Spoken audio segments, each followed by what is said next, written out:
The Masque of the Red Death by Edgar Allan Poe. The Red Death had long devastated the country. No pestilence had ever been so fatal or so hideous. Blood was its avatar and its seal, the redness and the horror of blood. There were sharp pains and sudden dizziness, and then the profuse bleeding at the pores with dissolution. The scarlet stains upon the body, and especially upon the face of the victim, were the pest ban which shut him out from the aid and from the sympathy of his fellow men. And the whole seizure, progress, and termination of the disease were the incidents of half an hour. But the Prince Prospero was happy and dauntless and sagacious. When his dominions were half depopulated, he summoned to his presence 1,000 hale and light-hearted friends from among the knights and dames of his court. And with these he retired to the deep seclusions of one of his castled abbeys. This was an extensive and magnificent structure, the creation of the prince's own eccentric yet august taste. A strong and lofty wall girdled it in. This wall had gates of iron. The courtiers, having entered, brought furnaces and massy hammers and welded the bolts. They resolved to leave means neither ingress nor egress to the sudden impulse of despair or of frenzy from within.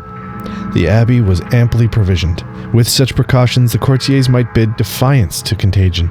The external world could take care of itself. In the meantime, it was folly to grieve or to think.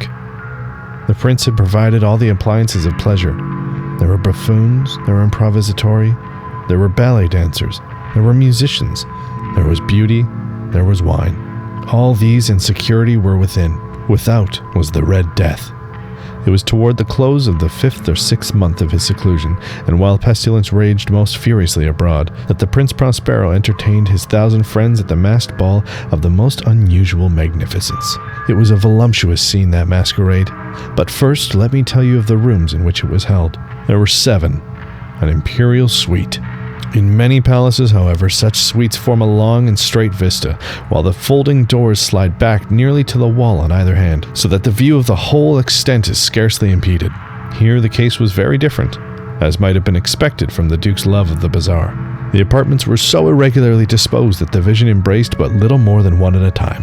There was a sharp turn at every 20 or 30 yards, and at each turn a novel effect. To the right and the left, and the middle of each wall, a tall and narrow Gothic window looked out upon the closed corridor which pursued the windings of the suite. These windows were stained glass whose color varied in accordance with the prevailing hue of the decorations of the chamber into which it opened. That at the eastern extremity was hung, for example, in blue, and vividly blue were its windows. The second chamber was purple in its ornaments and tapestries, and here the panes were purple. The third was green throughout, and so were the casements. The fourth was furnished and lighted with orange. The fifth white, the sixth with violet. The seventh apartment was closely shrouded with black velvet tapestries that hung all over the ceiling and down the walls, falling in heavy folds upon the carpet the same material and hue. But in this chamber only, the color of the windows failed to correspond with the decorations. The panes were scarlet, a deep blood color. Now, in no one of the 7 apartments was there a lamp or candelabra amid the profusion of golden ornaments that lay scattered to and fro or depended from the roof. There was no light of any kind emanating from lamp or candle within the suite of chambers. But in the corridor that followed the suite, there stood opposite to each window a heavy tripod bearing a brazier of fire that projected its rays through the tinted glass and so glaringly illuminated the room, and thus were produced a multitude of gaudy and fantastic appearances. But in the western or black chamber, the effect of the firelight that streamed upon the dark hangings through the blood-tinted panes was ghastly in the extreme, and produced so wild a look upon the countenances of those who entered, that there were few of the company bold enough to set foot within its precincts at all. It was in this apartment also that stood against the western wall a gigantic clock of ebony. Its pendulum swung to and fro with a dull, heavy, monotonous clang. And when the minute hand made the circuit of the face and the hour was to be stricken, there came from the brazen lung of the clock a sound which was clear and loud and deep and exceedingly musical, but of so peculiar a note and emphasis that each lapse of an hour the musicians of the orchestra were constrained to pause momentarily in their performance, to hearken to the sound, and thus the waltzers perforce ceased their evolutions, and there was a brief disconcert for the whole gay company. And while the chimes of the clock yet rang, it was observed that the giddiest grew pale, and the more aged and sedate passed their hands over their brows as if in a confused reverie or meditation. But when the echoes had finally ceased, a light laughter at once pervaded the assembly. The musicians looked at each other and smiled as if it was their own nervousness and folly, and made whispering vows, each to the other, that the next chiming of the clock should produce in them no similar emotion. And then, after a lapse of 60 minutes, which embraced 3,600 seconds of the time that flies, there came yet another chiming of the clock, and then were the same disconcert and tremulousness and meditation as before. But, in spite of these things, it was a gay and magnificent revel. The tastes of the Duke were peculiar. He had a fine eye for colors and effects. He disregarded the decora of mere fashion. His plans were bold and fiery, and his conceptions glowed with barbaric luster. There were some who would have thought him mad. His followers felt that he was not. It was necessary to hear and see and touch him to be sure that he was not. He had directed in great part the movable embellishments of the 7 chambers, upon occasion of his great feat, and it was his own guiding taste which had given character to the masqueraders. Be sure they were grotesque. There were much glare and glitter and piquancy and phantasm, much of what has been since seen in Hernani. There were arabesque figures with unsuited limbs and appointments. There were delirious fancies such as the madman fashions. There were much of the beautiful, much of the wanton, much of the bizarre, something of the terrible, and not a little of that which might have excited disgust. To and fro in the 7 chambers were stalked, in fact, a multitude of dreams, and these, the dreams, withered in and about, taking hue from the rooms, causing the wild music of the orchestra to seem to echo of their steps. And anon, there strikes the ebony clock which stands in the hall of velvet, and then, for a moment, all is still, and all is silent, save for the voice of the clock. The dreams are stiff frozen as they stand, but the echoes of the chime die away. They have endured but an instant, and a light, a half-subdued laughter floats after them as they depart. And now again the music swells, and the dreams live, and writhe to and fro more merrily than ever, taking hue from the many-tinted windows through which they stream the rays from the tripods. But to the chamber which lies most westward of the 7, there are now none of the maskers who venture, for the night is waning away, and there flows a ruddier light through the blood-colored panes, and the blackness of the sable drapery appalls. And to him whose foot falls upon the sable carpet, there comes from the near clock of ebony a muffled peal more solemnly emphatic than any which reaches their ears who indulge in the more remote gaieties of the other apartments. But these other apartments were densely crowded, and in them beat feverishly the heart of life, and the revel went wearingly on, until at length there commenced a sounding of midnight upon the clock. And then the music ceased, as I have told, and the evolutions of the waltzers were quieted, and there was an uneasy cessation of all things as before.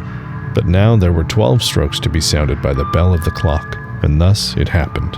Perhaps that more of thought crept with more of time into the meditations of the thoughtful among those who reveled. Perhaps that before the last echoes of the last chime had utterly sunk into silence, there were many individuals in the crowd who had found leisure to become aware of the presence of a masked figure which had arrested the attention of no single individual before, and the rumor of this new presence having spread itself whisperingly around, there arose at length from the whole company a buzz, or murmur, expressive of disapprobation and surprise, then, finally, of terror, of horror, and of disgust. In an assembly of phantasms such as I have painted, it may well be supposed that no ordinary appearance could have excited such sensation.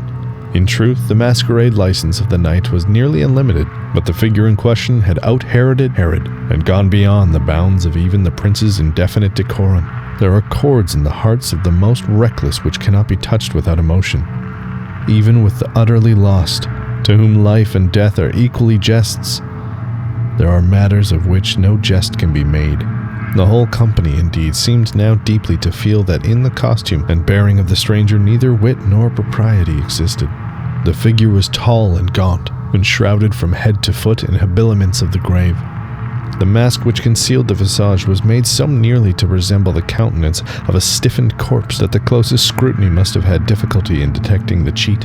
And yet all this might have been endured, if not approved, by the mad revelers around. But the mummer had gone so far as to assume the type of the Red Death. His vesture was dabbed in blood, and his broad brow, with all the features of the face, was besprinkled with the scarlet horror. When the eyes of Prince Prospero fell upon this spectral image, which, with a slow and solemn movement, as if more fully to sustain its role, stalked to and fro among the waltzers. He was seen to be convulsed, in the first moment with a strong shudder, either of terror or distaste. But, in the next, his brow reddened with rage. "Who dares?" he demanded hoarsely to the courtiers who stood near him. "Who dares insult us with blasphemous mockery? Seize him and unmask him, that we may know whom we have to hang at sunrise from the battlements." It was in the eastern or blue chamber in which stood the Prince Prospero as he uttered these words. They rang throughout the 7 rooms loudly and clearly, for the prince was a bold and robust man, and the music had become hushed at the waving of his hand. It was in the blue room where stood the prince, with the group of pale courtiers by his side. At first, as he spoke, there was a slight rushing movement in the group of the direction of the intruder, who, at the moment, was also near at hand, and now, with deliberate and stately step, made closer approach to the speaker. But from a certain nameless awe with which the mad assumptions of the mummer had inspired the whole party, there were found none who put forth the hand to seize him, so that, unimpeded, he passed within a yard of the prince's person, and, while the vast assembly, as if one impulse, shrank from the centers of the rooms to the walls, he made his way uninterruptedly, but with the same solemn and measured steps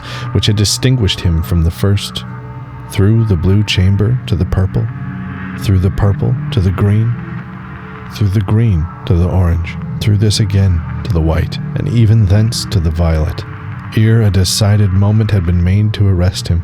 It was then, however, that Prince Prospero, maddening with the rage and the shame of his own momentary cowardice, rushed hurriedly through the 6 chambers, while none followed him on account of the deadly terror that had seized upon all. He bore aloft a drawn dagger, and had approached in rapid impetuosity to within 3 or 4 feet of the retreating figure, when the latter, having attained the extremity of the velvet apartment, turned suddenly and confronted his pursuer. There was a sharp cry, and the dagger dropped gleamingly upon the sable carpet, upon which instantly afterwards fell prostrate in death the Prince Prospero.